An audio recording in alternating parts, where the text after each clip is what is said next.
अस्सलामुअलैकुम दोस्तों, आज आप एकदम टेस्टफुल खाटा कारेला बनावीशुं। तेना माटे मैं 250 ग्राम कारेला लई लीधा छे।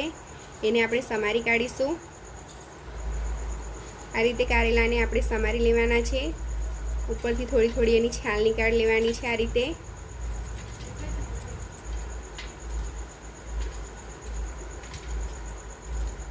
अने आ रीते वच्चेथी एने कट करी लेवानी छे। તમે જોઈ શકો છો કે આ રીતે મેં કારેલાને કાપી લીધું છે। આ રીતે બધા કારેલાને આપણે કાપી લેવાના છે। કારેલાને આપણે કાપી કાઢ્યા છે અને સરસ એને ધોઈ કાઢ્યા છે। એને આપણે હવે બાફવાના છે। કઢાઈની અંદર એને નાખી દઈશું। એની અંદર આપણે 1 ગ્લાસ પાણી એડ કરીશું। 1 ગ્લાસ પાણી નાખી દીધું છે ને થોડુંક મીઠું નાખીશું આપણે એની અંદર। અડધી ચમચી મેં મીઠું અંદર એડ કર્યું છે। એને ઢાંકીને આપણે બફાવા દઈશું। 8 થી 10 કળી મેં લસણની લઈ લીધી છે, તેની આપણે પેસ્ટ બનાવી દઈશું। કારેલા સરસ રીતે બફાઈ ગયા છે અને આપણે નિતાળી લઈશું પાણીમાંથી। કારેલા સરસ રીતે ઠંડા થઈ ગયા છે, એને આપણે આવી રીતે નિતારી લેવાના છે। તમે જોઈ શકો છો કે પેલું પાણી બી નીતરી રહ્યું છે। આ રીતે હાથમાં લઈ અને આ રીતે એને દબાઈ અને બધું પાણી એનું નિતાળી લેવાનું છે। આ રીતે બધા કારેલાનું પાણી આપણે નિતાળી। કારેલા સરસ નીચવાઈ ગયા છે અને આપણે શેકવાના છે। 50 ગ્રામ જેટલું આપણે કારેલાની અંદર તેલ નાખી દઈશું અને એને શેકાવા દઈશું।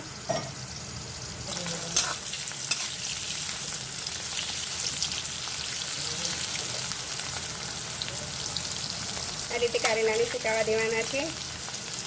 કારેલા ખૂબ જ ગુણકારી હોય છે। ડાયાબિટીસવાળાને લીધે તો ખૂબ જ ગુણકારી છે કારેલા। एक बार घरे जरूरथी ट्राय करजो, दोस्तों में जरूरथी शेर करजो। कारेला सरस शेकाई गया है, एने आपणे निकाળી लईशुं। आपणे जे कारेला शेका छे एनी अंदर ज आपणे बीजो मसालो शेकवानो छे। एनी अंदर थोड़ुंक बीजुं तेल उमेरीशुं। आपणे तेल उमेरी दीधा पछी एनी अंदर आपणे लसण नाखीशुं, जे आपणे पेस्ट बनावी दीधी छे ते एना अंदर एड कर दईशुं। लसण ने बहुत बधु शेकावा नथी देवानुं। एनी अंदर आपणे मसाला एड करी देवाना छे। 2 चमची मरचुं लीधुं छे, 1 चमची धणा पाउडर लीधुं छे, अर्धी चमची हळદર लीधी छे, मीठुं स्वाद प्रमाणे लीधुं छे। मैं आपणे कारेलामां मीठुं नाख्युं छे ए प्रमाणे आपणे मीठुं एड करवानुं छे। अंदर एने सरस हलावी देवानुं छे।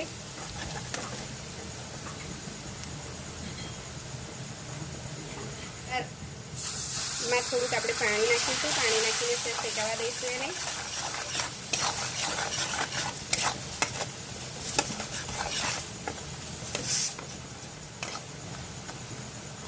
આપણો મસાલો તૈયાર થઈ ગયો છે।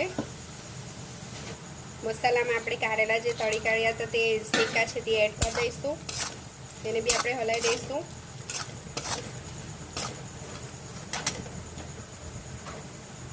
એમાં આપણે બટાકા બાફીને નાખવાના છે। જે મેં 3 મીડિયમ સાઈઝના બટાકાને આ રીતે બાફી લીધા છે અને આ રીતે ટુકડા કરી દીધા છે તે આપણે અંદર એડ કરી દઈશું। સરસ રીતે એને મિક્સ કરી દેવાનું છે।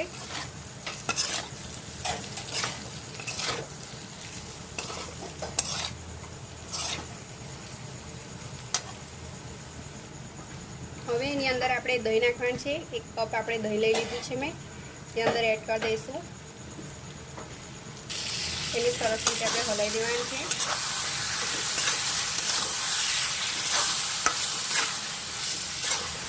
આ રીતે ઘરે જરૂરથી એકવાર ટ્રાય કરજો। ખાટા કારેલા ખૂબ જ સરસ લાગે છે।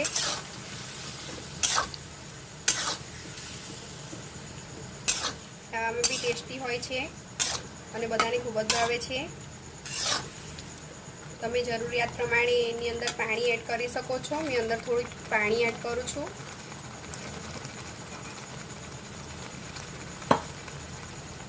આ રીતે દહીંના કપની અંદર જ પાણી નાખીને મેં અંદર નાખી દીધું છે। તમે જાડું પાતળું તમારી રીતથી કરી શકો છો। એને આપણે થોડી વાર થવા દઈશું।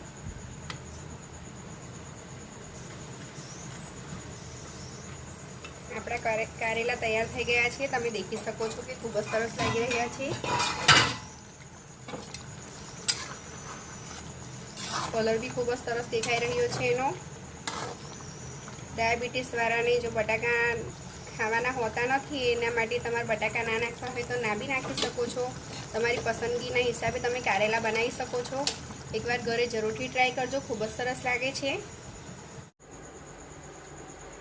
આપણા ખાટા કારેલા તૈયાર થઈ ગયા છે. ખૂબ જ સરસ લાગી રહ્યા છે. દેખી શકો છો તમે કે ખૂબ જ સરસ લાગે છે. એક વખત ઘરે જરૂરથી ટ્રાય કરજો. દોસ્તોમાં શેર કરવાનું ભૂલશો નહીં. ખૂબ જ સરસ લાગી રહ્યા છે આપણા ખાટા કારેલા. અમારી ચેનલ ટેસ્ટ ઓફ ખત્રીને સબસ્ક્રાઈબ કરી બેલ આઇકન દબાવવાનું ભૂલશો નહીં, તો નવી રેસીપી તમે અને અવનવી મળતી રહે. અને નવી રેસીપી સાથે ફરી મળીશું. અલ્લાહ હાફિઝ.